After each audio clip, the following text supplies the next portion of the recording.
આપ સર્વોને હેતપૂર્વક જય શ્રી સ્વામિનારાયણ। આજની સત્સંગ કથા વાર્તા નિજ મંદિર સાવરકુંડલા। આજની સત્સંગ કથા વાર્તામાં આપણે શ્રીમદ સત્સંગી જીવનની કથા સાંભળશું। પ્રકરણ 5 અધ્યાય 18। ભગવાન શ્રી નારાયણ મુનિ કહે છે કે, હે બ્રાહ્મણ, વળી પોતાનું જ દૂધ પીતી ગાયની વાત ગાયના માલિક કે બીજાને કહેવી નહીં, અને ગાયને રોકવી પણ નહીં। વરસાદમાં દેખાતું ઇન્દ્રધનુષ બીજાને દેખાડવું નહીં, અને ફરીવાર પોતે પણ જોવું નહીં। ખાલી ઘરમાં ક્યારેય પણ એકલા શયન ન કરવું, ને માર્ગમાં એકલા ન ચાલવું। રજસ્વલા ધર્મમાં રહેલી સ્ત્રી સાથે થોડું પણ બોલવું નહીં। એકાંત સ્થળમાં અને એકલી ચાલી જતી સ્ત્રી સાથે પણ ક્યારેય બોલવું નહીં। મદિરા આદિકનું પાન કરવું નહીં। માંસાદિક અભક્ષ્ય વસ્તુનું ભક્ષણ કરવું નહીં। ન આપવા યોગ્ય વસ્તુનું દાન ન આપવું। અયોગ્ય કાર્ય ન કરવું। ન બોલવા યોગ્ય નાસ્તિકાદિકની સાથે બોલવું નહીં। નિંદિત પદાર્થો, ચર્મ કે લાખ આદિક વસ્તુઓનો વેપાર કરવો નહીં। ન ત્યાગ કરવા યોગ્ય એવી પોતાની પત્ની કે પુત્રનો ત્યાગ ન કરવો। પતિત તથા મહાપાપાદિકથી જાતિભ્રષ્ટ થયેલા લોકોની સાથે બેસવું ઉઠવું નહીં। કાણા, આંધળા, વાંકા અંગવાળા, ત્રાંસુ જોનારા, વિકલાંગ, કોણીથી વાંકા હાથવાળા, પગમાં ખોડવાળા, મૂંગા, બહેરા અને રોગથી પીડિત જનોનો ગૃહસ્થે ક્યારેય પણ તિરસ્કાર કરવો નહીં। વળી હે વિપ્ર, ગૃહસ્થાશ્રમી લોકોએ પતિ પત્નીની વચ્ચેથી, બ્રાહ્મણ અને અગ્નિની વચ્ચેથી, શિવજી અને પોઠિયા વચ્ચેથી, વિષ્ણુ અને ગરુડ વચ્ચેથી, ગુરુ અને શિષ્ય વચ્ચેથી, અને બે સ્ત્રીઓની વચ્ચેથી ક્યારેય પણ નીકળવું નહીં। દાન આપવાના સમયે, આચમન કરતી વખતે, હોમ, ભોજન, દેવતાઓનું પૂજન કે વેદાદિક શાસ્ત્રોના પાઠ કરતી વખતે, તેમજ ગુરુ કે દેવની આગળ પ્રૌઢપાદથી બેસવું નહીં। આસન ઉપર જ બંને પગના તળા મૂકીને બેસવું, તેમજ જંઘા ઉપર, જાનુ ઉપર કે સાથળ ઉપર એક પગ મૂકીને બેસવું, તેને પ્રૌઢપાદ કહેવાય છે। હે વિપ્ર, પોતાનું નામ, ગુરુનું નામ, અતિ કંજૂસનું નામ, મોટા પુત્ર કે પુત્રીનું નામ અને પત્નીનું નામ પોતાની સંપૂર્ણ આયુષ્ય ભોગવવા ઈચ્છતા ગૃહસ્થ પુરુષે ઉચ્ચારવું નહીં। વળી ગુરુ, તપસ્વી, વૃદ્ધ, વિદ્વાન, સદ્ગુણી, વિષ્ણુ ભક્ત અને રાજા આટલાને તુંકારે બોલાવવા નહીં। તેમજ બીજાના ખેતરમાં ચરતી ગાયને તે ખેતરના માલિકને દેખાડવી નહીં। રાત્રિએ પાણી પીવડાવ્યા વિના પશુઓને બાંધવા નહીં। દેવ, ગુરુ અને બ્રાહ્મણને કોઈ વ્યક્તિ કાની પણ પદાર્થ અર્પણ કરતા હોય તેને નિવારવો નહીં। આત્મશ્લાઘા અને પરની નિંદા પણ ક્યારેય કરવી નહીં। મનુષ્ય ક્યારેય પણ તલવાર આદિક શસ્ત્રોની સાથે તેમજ સર્પની સાથે ક્રીડા કરવી નહીં। કૂવાને ઉલ્લંઘીને જવાની ક્રીડા પણ કરવી નહીં, અને પગ વડે પગ ઘસીને ધોવા નહીં। અગ્નિમાં અગ્નિ નાંખવો નહીં। પોતાના ગુરુના દુષ્કર્મો બીજાની આગળ કહેવા નહીં, પરંતુ એકાંતે ગુરુને જ વિનયપૂર્વક કહેવું, જે તમે આ કરો છો તે અયોગ્ય છે। કોઈ પણ મિત્રના મરણને તથા કોઈના અંગમાં ભવિષ્યમાં થનારી રોગાદિક પીડાને જાણતા હોઈએ તો પણ સ્વયં બીજાને જણાવવી નહીં। જો જણાવે તો તેમને ચિંતા વધી જાય।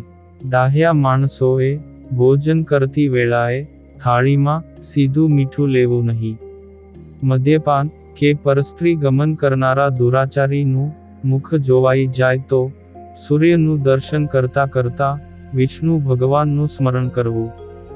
જે શાસ્ત્ર, શ્રુતિ સ્મૃતિ વિરુદ્ધના કૌલાગમાદિક શાસ્ત્રો હોય, પાખંડ કે નાસ્તિક ધર્મનું પ્રતિપાદન કરતા ગૌતમ સૂત્રાદિક શાસ્ત્રો હોય, હેતુવાદથી ધર્મમાં અધર્મપણાનું પ્રતિપાદન કરનારા હોય, જે અનીશ્વરવાદનું પ્રતિપાદન કરનારા હોય, તે સર્વેનો બુદ્ધિમાન પુરુષોએ દૂરથી જ ત્યાગ કરી દેવો.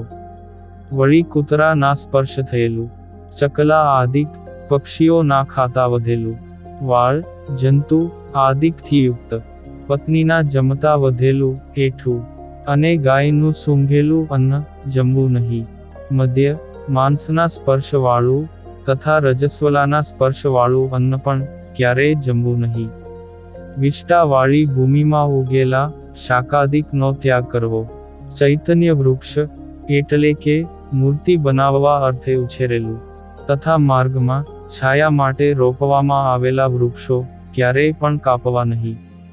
પોતાનાથી વર્ણાશ્રમાદિક ગુણોથી ઉચ્ચ કે કનિષ્ઠની શૈયાને ઉલ્લંઘવું નહીં. અમંગળ ચારિત્ર્યવાન થાવું નહીં. અમંગળ વાણી બોલવી નહીં.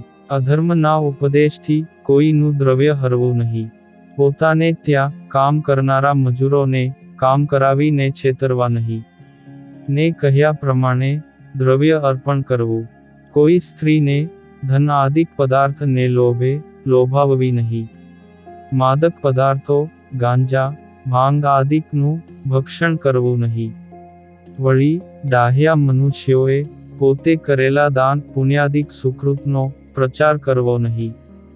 જો કરે તો તે નિષ્ફળ થઈ જાય છે, તથા પોતે કરેલા પાપને છુપાવવું નહીં, અને સર્વત્ર તેનો પ્રકાશ પણ ન કરવો, પરંતુ ભગવાનના એકાંતિક સંત કે જે તેના નિવારણના ધર્મને જાણતા હોય તેમની આગળ કહેવું, અને તેમને કહ્યા અનુસારે તત્કાળ પ્રાયશ્ચિત કરવું. હંમેશા સત્શાસ્ત્રે પ્રતિપાદિત સ્વહિતનું કર્મ જ કરવું, ને પોતાને બંધન ન થાય તેનું અનુસંધાન રાખી સર્વજીવ પ્રાણી માત્ર ઉપર દયા કરવી.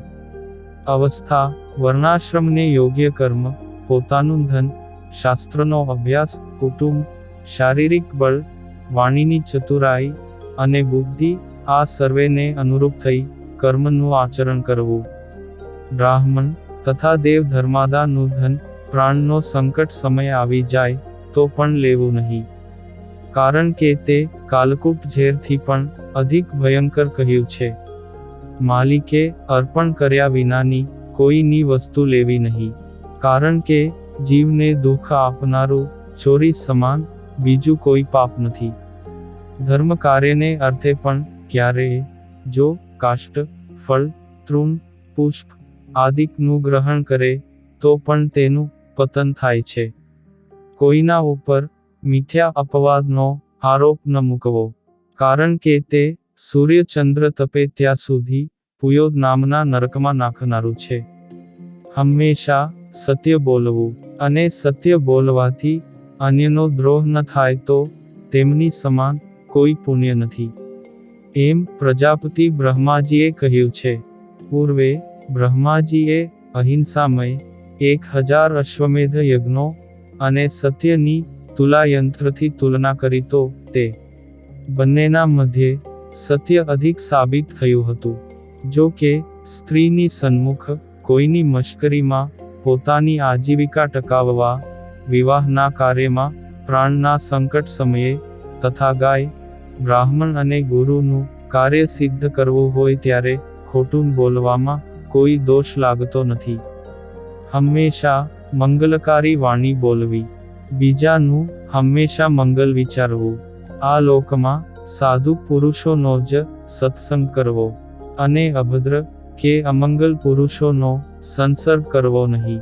શાસ્ત્રોની મર્યાદાનું ઉલ્લંઘન કરીને વર્તનારા તથા ઉન્મત્ત કે મદિરા પાનાદિકથી ઉન્મત્ત લોકો સાથે ક્યારેય મૈત્રી ન કરવી, તથા અવિનયી, અશ્લીલ પ્રવૃત્તિવાળા, ચોરી આદિક કુકર્મોથી દૂષિત વ્યક્તિ સાથે પણ ક્યારેય મિત્રતા ન કરવી.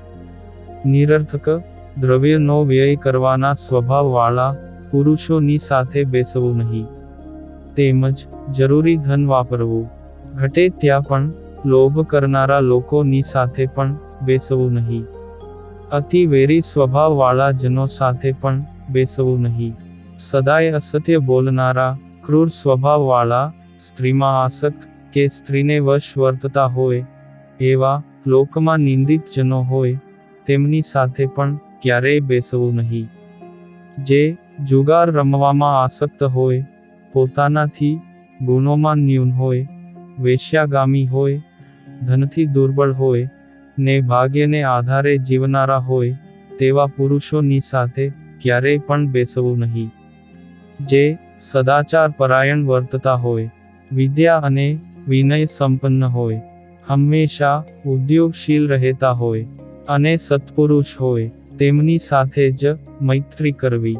અગાધ જળમાં તરવા માટે કે સ્નાન કરવા માટે ડૂબકી ન મારવી. બળી રહેલા ઘરમાં અતિ પ્રિય વસ્તુ લેવા માટે પણ પ્રવેશ ન કરવો. વૃક્ષની ટોચ ઉપર ચઢવું નહીં. દાંતને પરસ્પર ઘસી કટકટ અવાજ ન કરવો. આવી રીતે ગૃહસ્થ પુરુષો માટે કરવા અને ન કરવા યોગ્ય કર્મો કહ્યા. અને હવે પછીની કથા વાર્તા આપણે આગળના ભાગમાં સાંભળશું. અત્યારે આપ સર્વોને ભાવથી જય શ્રી સ્વામિનારાયણ.